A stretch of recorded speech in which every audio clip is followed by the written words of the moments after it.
जय हिंद, अस्सलाम वालेकुम। मेरा नाम मोहम्मद फिरोज और आप देख रहे हैं। शिक्षक पे बहुत सारी टिप्पणियां होती रही हैं, लेकिन आज एक ऐसे मुद्दा पे चर्चा होने जा रही है जो आप सुनकर दंग हो जाएंगे, दंग रह जाएंगे आप।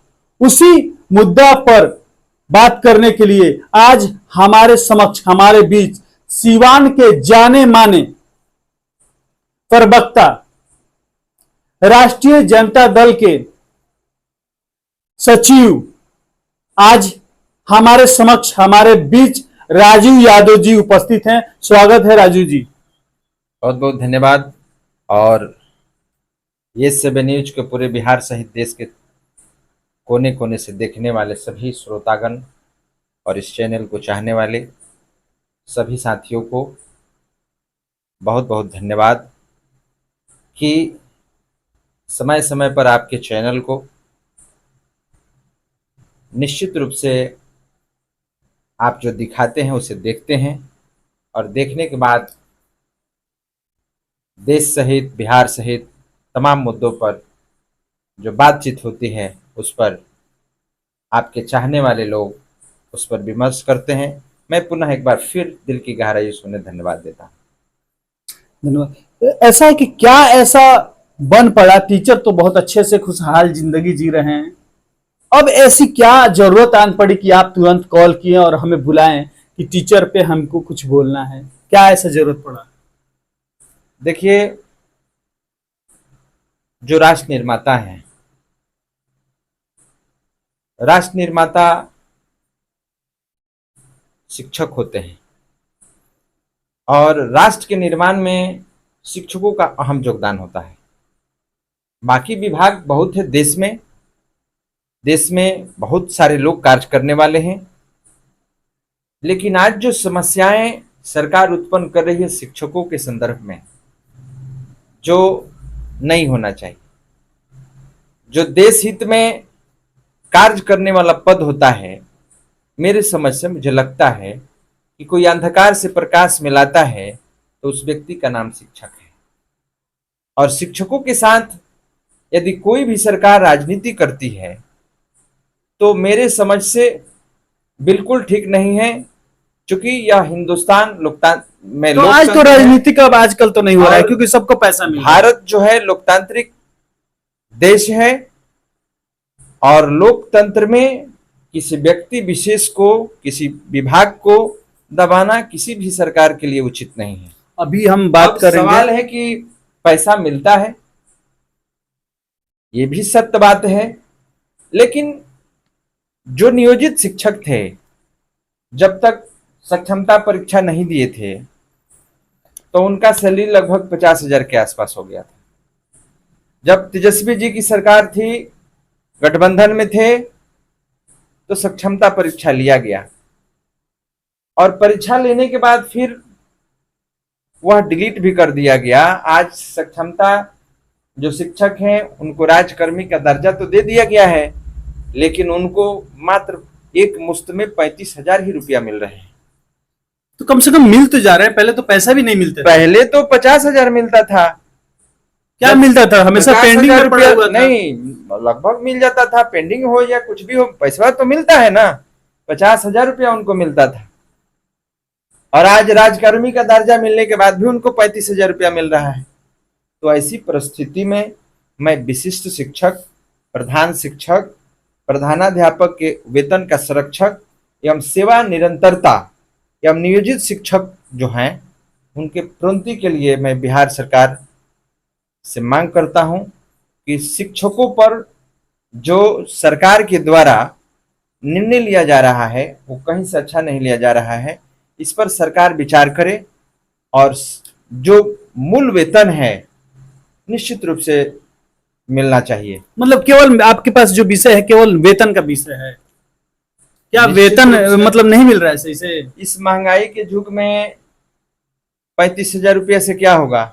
ये तो हमेशा सरकार शिक्षकों के साथ धोखाधड़ी की है। आज इतनी बड़ी महंगाई है और बताइए कि उनको तो कम से कम जब वो नियोजित शिक्षक थे तो 50,000 मिलता था, आज राजकर्मी का दर्जा मिलने के बाद भी 15,000 रुपया कम मिल रहा है। तो ऐसी परिस्थिति में तो महा दिक्कत है। और यही नहीं किया गया, उसमें कई तरह का बंड पत्र लिखवा लिया गया है कि वो आंदोलन नहीं करेंगे। अब जब तो वो आंदोलन नहीं करेंगे तो अच्छी बातें हैं, जब तो इसमें गलत कहाँ है? नहीं नहीं, गलत अपने अधिकार के लिए लड़ना होगा तो कहाँ जाएंगे? जब जैसा जरूरत पड़ेगा आन पड़ेगा दम करेगी एक दिन- सरकार, एक ऐसा दिन थोड़ी ऐसा है। हो जाएगा ना, एक दिन ऐसा हो जाएगा कि सभी शिक्षकों को स्कूल में धरना देना पड़ेगा। सरकार चाहे जितना कानून बना ले, सरकार कानून बनाते रहेगी। हमें तो लगता है कि सबसे लेकिन सुरक्षित शिक्षा ही है। संविधानिक, हर व्यक्ति का संवैधानिक अधिकार है। और मुझे लगता है कि यदि सरकार इसी तरह से रवैया अपनाएगी तो आने वाले समय में निश्चित रूप से सरकार के जो शिक्षक हैं सरकार के खिलाफ स्कूल में धरना देंगे। और हम लोग तो निश्चित रूप से समय जैसे रहता है शिक्षकों के हित में, देश के हित में तमाम तरह की बात करते हैं और आंदोलन भी करते हैं। और सरकार हम सभी के मांग को यदि नहीं मानती है तो निश्चित रूप से हम लोग सड़क पर उतरेंगे और उतर के अपना विरोध जताएंगे शिक्षकों के हित में। तो आप जैसे बोल रहे हैं कि सचिव हैं राष्ट्रीय जनता दल के, तो राष्ट्रीय जनता दल के आप सचिव हैं, इलेक्शन काफी सर पे है, और इस वक्त शिक्षकों के वेतन का मांग करना कहां तक उचित है, कहां तक सही है? इसके लिए कोई समय नहीं होता है। इलेक्शन तो संवैधानिक व्यवस्था है, ये तो होगा, जब आएगा तो होगा। लेकिन जो मांग करने की बात है ये तो कभी मांग किया जा सकता है, परीक्षा का कोई समय थोड़े होता है। ऐसा नहीं ना कि इलेक्शन आया है तो आप भी ऐसा कुछ नहीं है, बौखलाए हुए हैं। एकदम ऐसा कुछ नहीं है। निश्चित रूप से जब जब जरूरत पड़ता है हम शिक्षक के हित में काम करते हैं और करते रहेंगे, इसमें कहीं कोई ये नहीं है। हम लिख के तो मतलब कहीं ना कहीं गलती कर रहे हैं, यानी नीतीश माननीय चाचा। मुख्यमंत्री जी को मैं लिख के दूंगा। कब लिख के देंगे आप? बस सोमवार को पत्र चला जाएगा नीतीश जी के पास, एकदम माननीय मुख्यमंत्री के पास। माननीय मुख्यमंत्री नीतीश कुमार जी के पास पत्र जाएगा। लेकिन पत्र पर कितना विचार हो रहा है ये तो आपको भी पता है। वो तो बोलते हैं नहीं, सुनते हैं नहीं। तो जब आंदोलन करने वाले लोगों को देखिए, लोकतंत्र में आंदोलन पूरे करने बिहार का में, अधिकार अभी पूरे हिंदुस्तान में इतना कार्य है, तो ये अब शिक्षकों के लिए वो हर एक चीज किए हैं। गांव गांव में अब देख रही हैं, शराबबंदी कर दिए हैं, शिक्षक के लिए हमेशा देखिए तत्पर रहते हैं। अभी इतना बहाली निकाले हैं, फिर आप उनपे इस तरह से मतलब प्रताड़ित कर रहे हैं। फिर प्रताड़ित हम लोग थोड़े कर रहे हैं, इसको क्या कहा जाए? मेंटली हरासमेंट कर रहे हैं। मेंटली हरास नहीं है, आप बात को समझिए।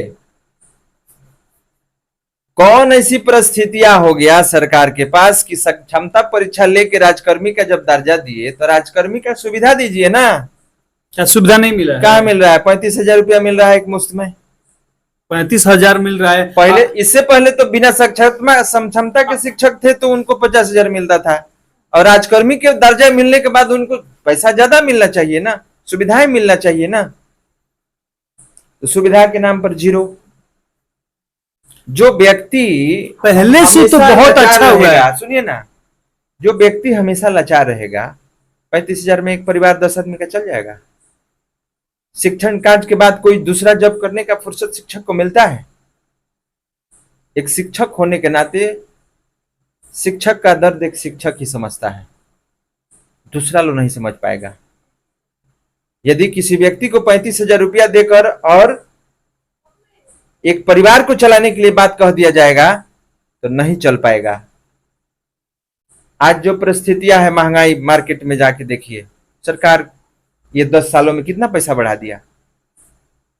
शिक्षकों का वेतन तो सरकार में भी आप ही हैं। 70,000 के बाद होना चाहिए। तो ठीक है, आप सुविधा नीतीश होनी चाहिए, उनकी आवाज होनी चाहिए। यानी बीजेपी पर पूरा आप टैक्स कर रहे हैं कि सरकार मैं पूरा बीजेपी बढ़ा को नहीं, मैं बीजेपी से हमको मतलब नहीं है। सरकार चाहे जिनका भी हो, शिक्षक के हित में काम नहीं करेगा तो निश्चित रूप से हम लोग उसका बहिष्कार करेंगे।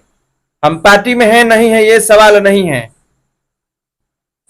कल हम पार्टी छोड़ना पड़ेगा तो छोड़ देंगे पार्टी, लेकिन शिक्षक को नहीं। लेकिन शिक्षकों के स्वाभिमान पर आंच आएगा तो हम लोग निश्चित रूप से रोड पर दिखेंगे। और सरकार किसी का भी हो, हम लोग बहिष्कार करते हुए दिखेंगे, क्योंकि देश में एक शिक्षक ही ऐसा है जो अंधकार से प्रकाश मिलाएगा, बाकी किसी में औकात नहीं है कि वो अंधकार से प्रकाश मिलाए। चलिए, तो ये थे राजू जी, और हमेशा से जिस तरह से बता रहे हैं कि शिक्षकों के लिए खड़ा रहेंगे, पार्टी छोड़ना पड़े नहीं छोड़ना पड़े, सरकार के विरुद्ध जाकर बोलेंगे शिक्षकों के लिए, क्योंकि शिक्षक हमेशा अंधकार से प्रकाश की तरफ लाते हैं। ऐसे सच्चाई और ऐसे हकीकत हम आपको दिखाते रहेंगे। तब तक के लिए दीजिए इजाजत, बने रहे हमारे साथ यस न्यूज के साथ। धन्यवाद।